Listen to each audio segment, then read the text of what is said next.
ఇతరాజ సంపత్ కుమార జీరస్వామి వారు అష్టాక్షరి మహాపీఠం.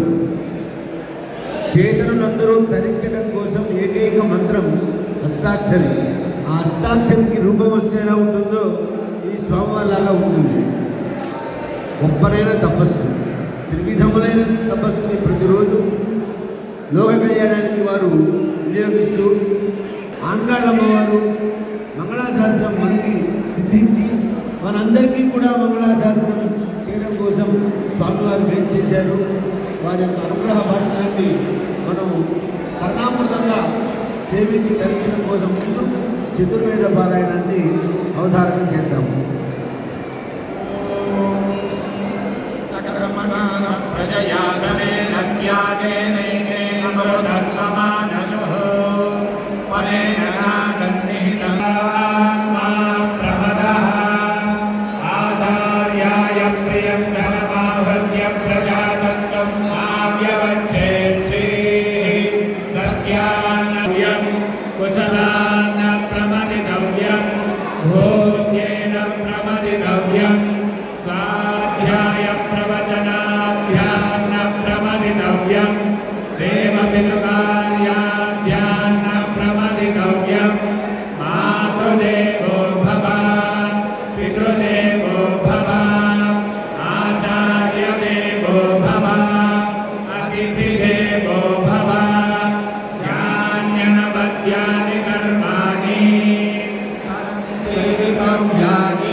సువర్ణ పుష్పార్చన, నిత్య కళ్యాణం ఇలాంటి అద్భుతమైనటువంటి కార్యక్రమాల ద్వారా ఈ క్షేత్రంలో మంత్రసిద్ధి కలిగినట్టుగా పవిత్రమైనటువంటి శ్రీవైష్ణవ ఆచార్యులు ఆగమశాస్త్ర ప్రకారం నిర్వహించడం, ఇంత జనాకర్షణ కలగడానికి ఆ మంత్రసిద్ధి కారణం.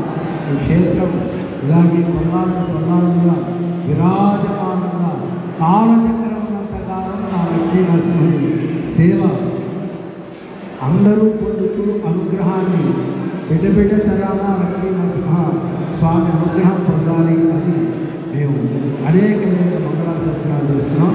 జై శ్రీరామ్. ధన్యోహం స్వామి, ధన్యోహం.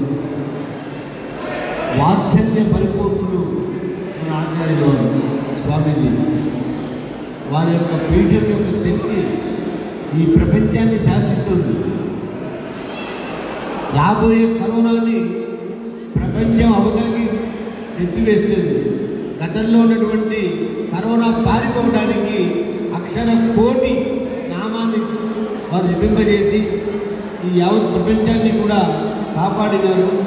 చూడటానికి ఇంత నిజమైనటువంటి యతీశ్వర ధర్మంలో ఉన్నప్పటికీ వారి యొక్క అద్వితీయమైనటువంటి అపర రామానుజ అంశ అనడంలో సందేహం లేదు.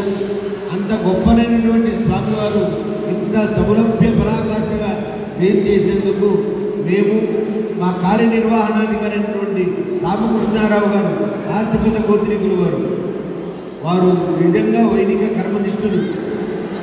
అలాంటి వారు ఇక్కడ వారి పక్షాన, మా దేవాలయ ఉద్యోగుల పక్షాన, మా మతపర యావత్ సిబ్బంది పక్షాన, ఆర్థిక పాతిక ప్రచారకాది బృందం పక్షాన దేవర వారికి శతద సహస్రద అనేక శాస్త్రాంగ దండ ప్రణామం సమర్పిస్తూ ఏం రామానుజదాస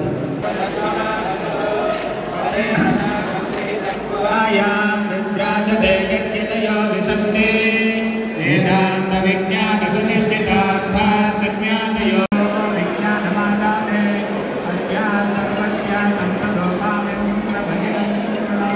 యద్గోమనపరామాగతయ్యద్బద్ధమిహ దేహవాః తద్గ ఆవర్తయామ శివజీవో రమతాం విశ్వనాస్యామ్యహం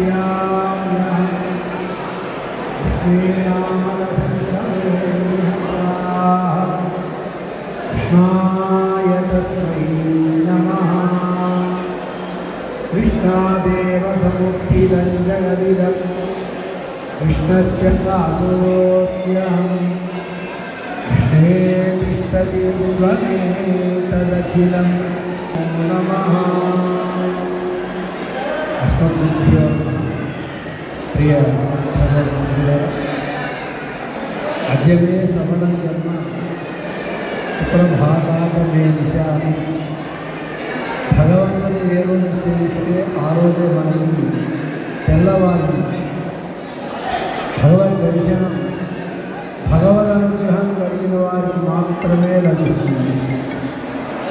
చాలా కాలం నుంచి స్వామివారి క్షేత్రాన్ని సేవించాలి అనుకుంటే ఈవేళకి ఆచార్య స్వామివారి అనుగ్రహం పరమాత్మ దర్శనం కలగడం చాలా తృప్తిగా. ధనుర్మాస కాలంలో సర్వేశ్వరుని సేవించడం, అందులో ఈ ఆలయాన్ని సేవిస్తే ఇది మనుష్య నిర్మాణమా అనిపిస్తుంది, దేవతా నిర్మాణం. ఇది సాక్షాత్తుగా భగవద్ అనుగ్రహ పరిపూర్ణత పొందినటువంటి ప్రహ్లాదుడు ఆయన చక్రవర్తి కనుక ఆయన ఇష్టమైనటువంటి దైవాన్ని మహారాజులు ఎలా పిలుస్తారో ఆ రీతిన ఆలయాన్ని నిర్మించి సాధారణమైనటువంటి వ్యక్తులకు కూడా ఆ అఖిలాండకోటి బ్రహ్మాండ నాయకుడైన భక్తవత్సరుడైన లక్ష్మీనారసింహుని దర్శనం పరిపూర్ణమైనటువంటి తృప్తిని కలిగించేటట్లుగా ఇదంతా సంకల్పం చేసింది ఆ ప్రహ్లాదుడేమో అని మాకు అనిపిస్తుంది. ఎందుకోసం భక్తులు సంకల్పిస్తే అవుతుంది, ఆచార్యులు మంగళాశాసనం చేస్తే దాని మీద తిరుగే ఉండదు. అందులోనూ ఆయన ఏదో చిన్న గుట్ట మీద ఉండేటువంటి నరసింహస్వామిని చక్రవర్తులు ఆయనగా ఆరాధించండి, ఆయనకే తక్కువ భక్తిలో తక్కువ ఐశ్వర్యంలో తక్కువ కనుక నా దేవుని నేను ఇలాగా భువనభాండమంతా ఎప్పటికీ సుస్థిరంగా సేవించుకునేటట్టుగా ఓ భవ్యమైనటువంటి నిర్మాణం చేయించుకోవాలి అని స్వామిని ప్రార్థన చేసి ఉంటాడు ప్రహ్లాదుడు. ఆయన యొక్క మనోసంకల్పం పాలకుల ద్వారా ఆచార్యుల ద్వారా ఇది రూపుదిద్దుకోవడం ఇది చాలా ఆనందం.